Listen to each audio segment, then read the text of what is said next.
Sexual tastes vary from person to person, but with the current pornography epidemic, as some call it, one has to wonder how exactly this may affect our desires and perception of sexuality. Moreover, how does it affect our sex lives? Pornography constitutes about 25% of all search engine requests and is the fourth most common reason people give for going on the internet. And while it may seem to simply facilitate an instinctual sexual response linked to millions of years of evolution, the truth is, pornography has dynamically changed over time, ultimately molding our tastes and desires. The not-so-shocking truth is that pornography has profound consequences for the brain and acts in many ways like a drug.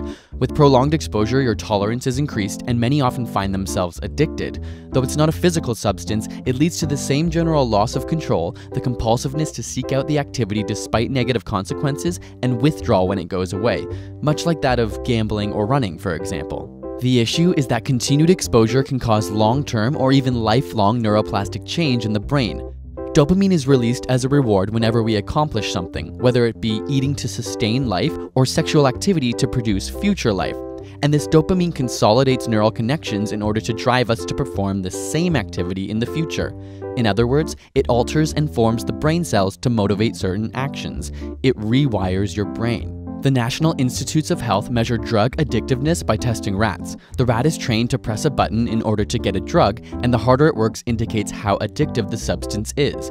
It turns out that the more addictive a drug is, the more dopamine we see released. And while there is, unfortunately, no rat porn that we can give to them, we do know that dopamine is also released during sexual excitement, which pornography plays right into. The more time you spend doing it, the more dopamine gets released, which reinforces the behavior and makes you not only desire it in the future, but require it. And as you begin to imagine these images away from the computer or while having sex, they become reinforced. Furthermore, each orgasm releases even more dopamine, which consolidates the connections made during the session.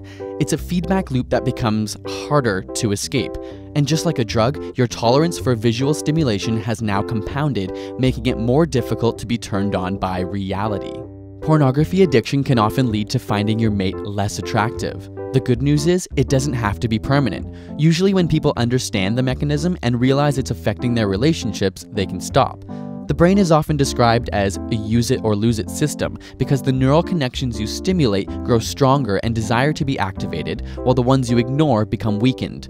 Much like your muscles, which, if sitting still all day, itch for activity, but after prolonged non-use, they become complacent. Luckily, because of this use it or lose it brain, the same neuroplastic system that proliferates these habits can also be used to acquire healthier ones. Got a burning question you want answered?